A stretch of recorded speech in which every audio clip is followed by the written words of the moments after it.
느헤미야서는 크게 두 부분으로 나눌 수가 있습니다.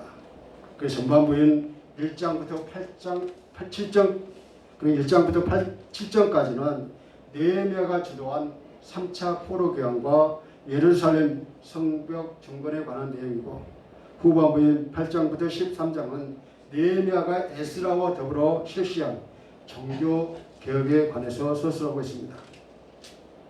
느헤미야는 예루살렘 성벽을 무사히 완공시킨 후에 그와 같은 외부적이고 가시적인 성과에 만족하지 않고 유대 사회 내부의 영적 부흥을 도모하기로 결심했던 것입니다.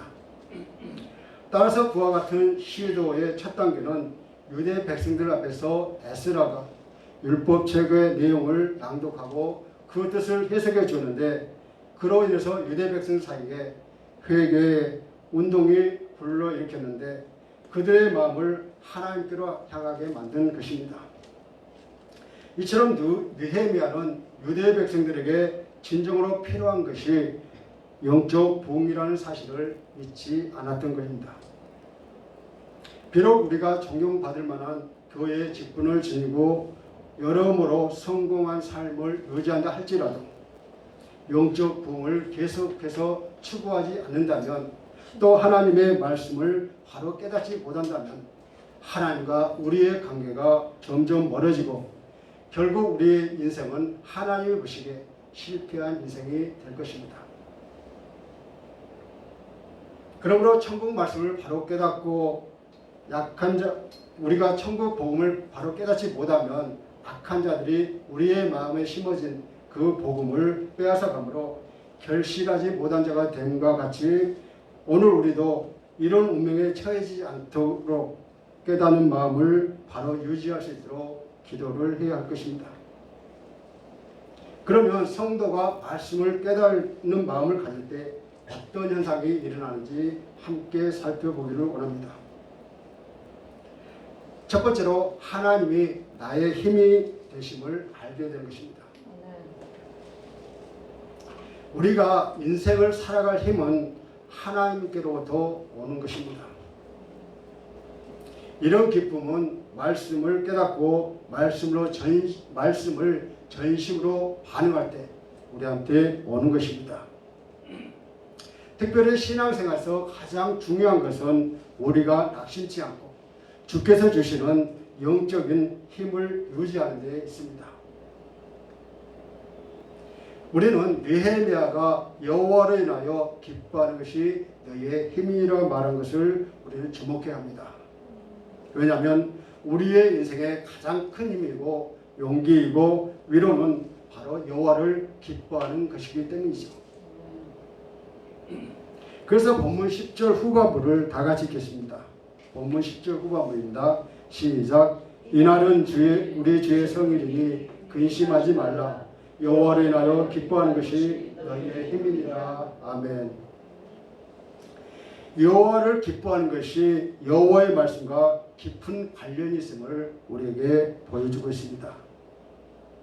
그렇다면 말씀에 대해서 어떠한 자세가 여호와를 기뻐하는 그러한 것인가를 묻는다면 그것은 바로 말씀을 사모하는 그러한 태도를 가질 때입니다. 그 태도에 관한 내용이 2절과 4절에 기록되어 있어요. 긴 시간 동안 말씀을 귀에 기울였고 또 말씀을 전하는 자를 존경하며 협력했고 그 말씀 앞에 귀를 기울였습니다. 또한 9절에 보면 백성이 율법의 말씀을 듣고 다 울었다고 그렇게 합니다. 이런 말씀 앞에서 내 마음이 말씀과 일치되었던 것을 보여주고 있습니다. 즉 말씀을 사모하고 그 말씀을 깨달았을 때 말씀 앞에서 자기의 죄를 보게 되고 회개의 뜨거운 눈물을 흘리게 된다는 것입니다. 이스라엘 백성들은 율법을 듣고 양심에 찔렸습니다. 자신들의 죄로 인해서 하나님의 성전이 파괴되고 자신의 죄로 인해서 하나님의 백성들이 이방의 포로가 되었다는 것을 깨닫게 되었던 것이죠. 또 그들은 말씀을 듣고 성벽을 증건하는 그 과정에서 이방인들을 들여서 그들과 적당히 타협하면서 모든 일을 했던 것을 보여주고 있습니다. 그래서 말씀 앞에 선 자신들은 죄로 인해서 울지 않을 수가 없었던 것이죠. 우리 또한 말씀을 듣고 깨달아 내 죄로 인하여 울어야 한다는 것입니다. 그러나 계속해서 슬퍼하고 울기만 해서는 안 됩니다. 눈물은 회개와 구원의 시작이기 때문이죠. 따라서 나의 죄를 깨닫고 슬피 우는 그 가운데서 한 걸음 더 나아가서 나와 같은 죄인을 용서하신 하나님의 사랑을 깨닫고 하나님을 기뻐하며 하나님을 찬송해야 하는 것입니다. 그렇습니다. 말씀을 진정으로 사모하는 그 태도를 가지고 말씀을 깨달으면 그 말씀이 나에게 살아서 나를 감동시키고 나를 변화시킵니다. 여호와께 눈을 바치고 주만 바라볼 때 우리는 다시 힘을 얻게 되고 용기를 되찾게 됩니다. 바로 그것이 여호와를 기뻐하는 것입니다. 게다가 느헤미야는 주의 성의를 지키라고 합니다. 여호와를 인하여 기뻐하는 것이 너희의 힘이라고 말합니다. 성도는 주를 성수하는 것이 바로 힘이 되는 것입니다. 예수 그리스도를 섬기고 복음을 알고 깨달음으로 말미암아 힘을 얻게 된다는 것이죠. 힘은 단단하다, 강하게 하다라는 뜻을 가지고 있는 아자즈라는 그 말씀에서 유래되는데 견고한 성, 산성, 피난처 등을 번역하고 있습니다. 이는 마치 부지 중에 살인한 자가 도피성으로 피했을 때 그의 생명을 보호할 수 있었던 것처럼 하나님께서 어떤 내적, 외적 위험에 있다 할지라도 우리를 보호하시는 든든한 요새가 된다는 사실입니다. 그래서 다윗은 고백하기를 나의 힘이신 여호와여 내가 주를 사랑하나이다 라고 고백했던 것입니다. 그러므로 성도들은 하나님이 우리의 피난처가 되심을 늘 기억하며 내 힘이 말라 질글같이 갈라지고 잘못된다 할지라도 말씀을 통해 하나님이 공급해 주시는 힘을 가지고 범사의 예수 그리스도를 닮아가야 할 것입니다. 두 번째로 근심하지 않게 됩니다. 성도가 병이 들었을 때 나타나는 현상 가운데 하나가 근심한다는 것입니다. 사실 우리 모든 사람들에게는 살아가는 때 근심이 있습니다. 누구에나 다 근심이 있지 않습니까? 때때로 우리는 이것만 해결되면 나에게 아무런 근심도 걱정도 없겠노라고 그렇게 생각할 때가 많이 있지만은 여러분 그런데 어떻습니까? 이제까지 우리가 살아오면서 경험해 온 바와 같이 그것만 해결되면 모든 것이 다 형통해질 줄로 생각했었지만 그런데 막상 그것이 해결됐을 때 더 이상의 근심 걱정이 생기지 않았었습니까? 이것이 해결되고 나면 저것이 생기고 저것을 해결하고 나면 또 다른 무엇이 계속해서 생겨났던 것이 우리의 삶이었습니다. 그것이 바로 우리의 인생인 것이죠. 그러나 여러분 모든 근심은 욕심에서 비롯된다는 사실을 우리가 알아야 한다는 것입니다. 잠깐 있다가 없어지는 것을 위해 우리는 걱정하고 근심하며 이 세상에서 그걸 가지고 승부하려고 합니다. 그러나 우리는 이 세상에 집을 지을 수가 없습니다. 왜냐하면 아무리 잘 지어도 안전하지 않기 때문이죠. 우리는 이 세상에 잠시 머무는 여관과 같습니다. 잠시 쉴 수는 있지만 계속 머무를 수는 없는 것입니다. 계속 머무르려고 한다면 불편합니다. 세상이 우리를 부러워합니까? 아니면 우리가 세상을 부러워합니까? 세상 사람들이 근심하는 것을 우리가 근심한다면 우리는 잘못된 근심을 하고 있다는 것이죠. 이것은 하나님을 추구하는 것이 아니라 세상을 추구하는 것이기 때문이죠. 그러니 모든 염려를 주께 맡기십시오. 그때부터 나의 근심이 하나님의 근심이 되는 것입니다. 우리에게 근심하는 것이 이 세상에서는 없어야 합니다. 그러므로 믿음으로 성경을 읽으십시오. 성경을 읽을 때 이해되지 않더라도 계속해서 읽으시기 바랍니다. 그럴 때 어느 순간에 나에게 깨달음을 주실 때가 있습니다. 그래서 그 말씀이 깨달아지며 저와 여러분의 마음이 평안해집니다. 그래서 느헤미야는 11절 후반부에서 이렇게 말합니다. 다 같이 읽겠습니다. 시작. 오늘은 성일이니 마땅히 조용하고 근심하지 말라 하니. 아멘. 여기서 근심하다는 말은 원래 새기다는 뜻이 있으나 대부분의 경우 추상적으로 사용되어 마음을 칼로 새기듯이 슬퍼하다, 섭섭하다 등의 의미를 지닙니다. 이는 마치 버림받은 아내가 마음의 괴로움을 느끼듯이, 혹은 돌을 떠는 자가 또 나무를 쪼개는 자가 육체적인 고통을 느끼듯이 마음이 상하여 근심하다라는 의미입니다.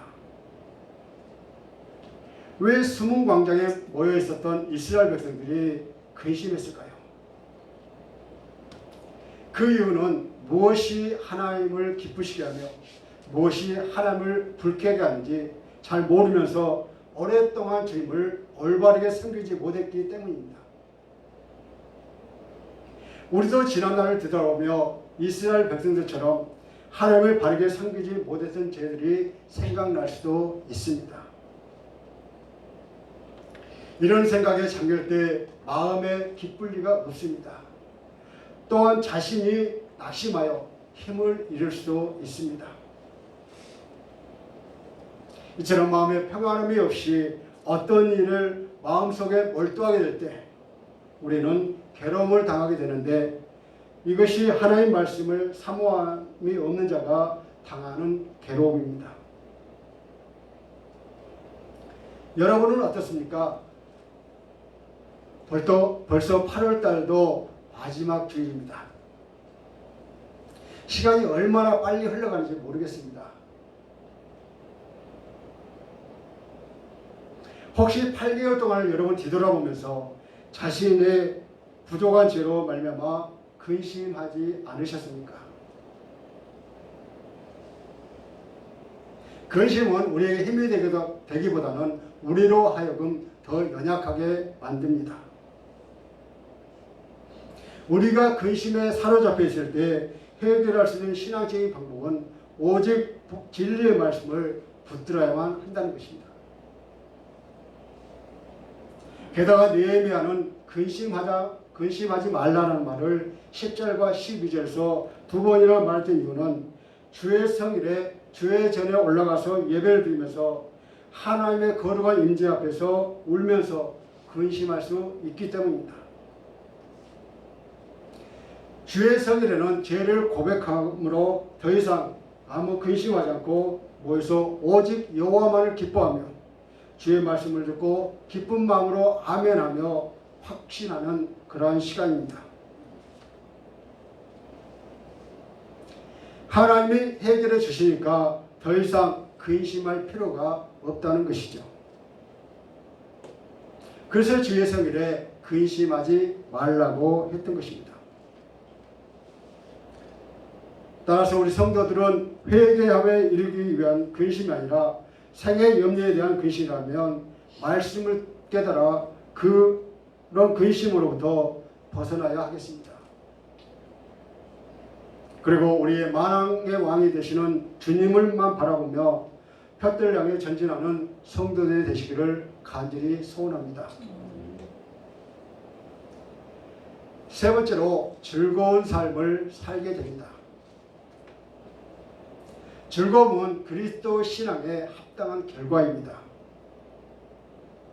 이스라엘 백성들은 느헤미야와 에스라 그리고 그들에게 모세의 율법을 깨닫게 해준 레위 사람들의 권면을 듣고 그 율법을 밝히 알게 되어 슬픔과 눈물과 근심을 거치고 크게 즐거워했습니다. 본문 12절을 다 같이 읽겠습니다. 시작. 모든 백성이 곧 가서 먹고 마시며 나누어주고 크게 즐거워하니 이는 그들이 그 읽어 들려준 말을 밝히 알미라. 아멘. 이스라엘 백성들은 모세의 율법으로는 구원을 받을 수 없다는 것을 알았습니다. 모세의 율법은 우리의 죄를 자각, 즉 죄를 깨닫게 되며 그 모세의 율법이 가리키는 예수 그리스도를 믿음으로 말미암아 의롭다함을 얻게 된다는 이 진리의 말씀을 밝히 한 이스라엘 백성들은 이제 슬픔과 근심과 눈물을 중단하고 크게 기뻐했던 것입니다. 이처럼 하나님의 말씀을 깨달으면 자신의 삶에 죄가 보이고 죄가 보이면 회개하게 되고 회개하게 되면 죄로 인해 상처된 영혼이 치료가 됩니다. 치료의 결과는 바로 기쁨입니다. 큰 기쁨입니다. 무엇보다 영혼이 다시 건강을 찾았으므로 하나님의 말씀이 꿀처럼 달게 느껴질 수도 있습니다. 게다가 그날에 주의 성일이었습니다. 주의 성일은 하나님의 날로 하나님이 기뻐하는 날이요 하나님을 기뻐하는 날이며 하나님께서 우리에게 복 주시는 그러한 날입니다. 그렇습니다. 예배를 통해 온 백성들은 진정한 즐거움을 맛보았고 즐거움을 맛본 사람들은 축복을 세상에 가서 나누어주고 베풀고 살아가고 있습니다. 유대인들은 즐거운 날에 어려운 처지에 놓인 자들을 위하여 필요한 것들을 제공함으로 함께 즐거움에 동참하는 그런 관례가 있었습니다. 가난한 자나 나그네들과 함께 즐거워하는 것은 하나님을 위한 즐거움의 축제가 되는 것입니다. 그것은 하나님께서 자신에게 베푸신 그 은혜를 회상하면서 기뻐하는 것을 의미하고 있습니다. 이처럼 말씀을 깨달으니까 즐거움이 오고 또 기쁨이 오고 나누어질 줄 알게 되었다는 이 모습은 진정한 성령을 경험한 초대교회 성도들과 동일합니다. 초대교회 성도들은 성령을 체험한 후 떡을 떼며 기쁨과 순전한 마음으로 음식을 나누어 먹었어요. 이것이 참된 부흥의 모습입니다. 이처럼 세상의 변화가 곧 예배의 능력에서 나온다는 것입니다. 예배를 통해 울고 치유받으면 세상에 나가서 웃고 세상을 살릴 수가 있습니다. 하나님 말씀이 중심에 오고 하나님 말씀에 우리의 마음을 다해서 반응하면 우리의 삶에 변화가 일어나게 되는 것입니다. 그리고 우리가 하나님의 말씀에 반응할 때 눈물과 기쁨으로 나타나는 감정적인 반응에 그치지 말고 최종적으로 말씀대로 살려고 우리는 노력해야 합니다. 아무리 말씀이 꿀송이처럼 달게 느껴져도 실천이 없으면 결코 복되고 즐거운 삶이 주어지지 않기 때문입니다.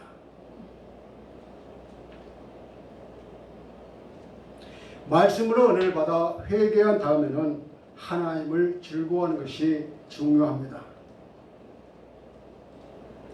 하나님의 은혜 가운데 베푸신 은혜를 생각하고 앞으로 미래에도 베푸실 것을 생각하고 그를 즐거워하는 것이 중요합니다.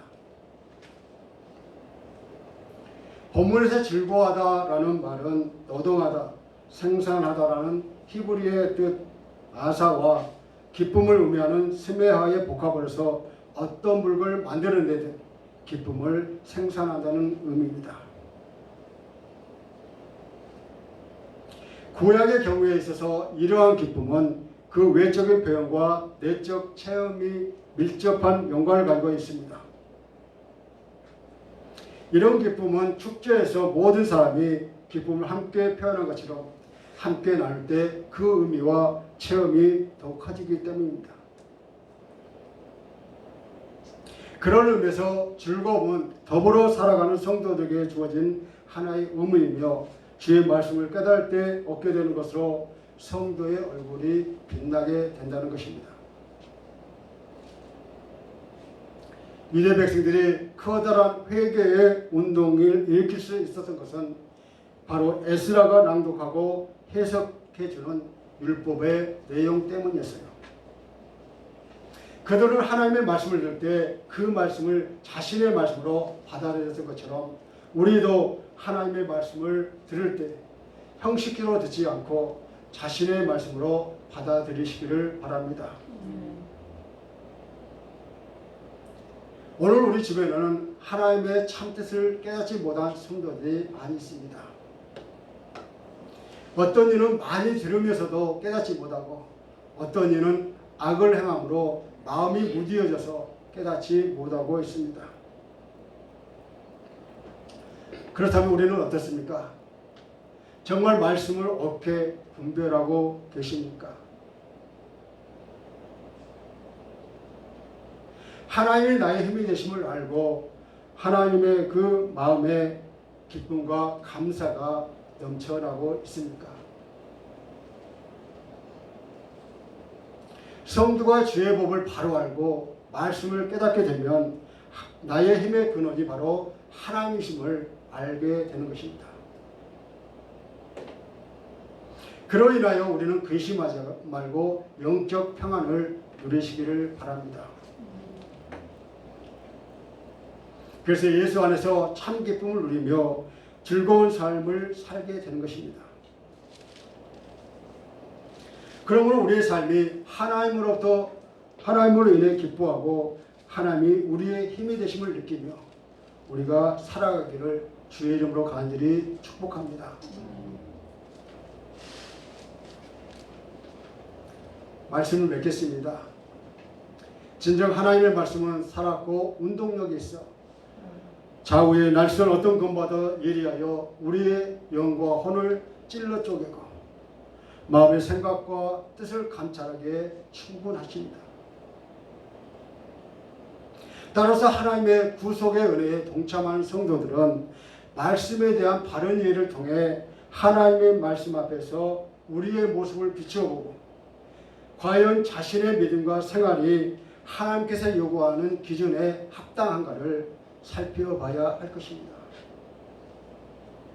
이때 비로소 우리는 참된 회개에 이룰 수 있고 또한 성경에 약속된 위로와 축복을 누릴 수가 있기 때문입니다. 그러므로 하나님의 무조건적인 은혜를 받는 성도들은 항상 하나님의 말씀을 기준으로 자신의 행동이 바르게 함으로써 하나님께 영광을 돌리는 삶이 되시기를 간절히 소망합니다. 이런 은혜가 저와 여러분에게 함께 하시기를 주의 이름으로 간절히 축원합니다. 이 시간 나는 하나님의 말씀인 성경을 어떻게 대접하고 있는지 잠시 묵상하시겠습니다.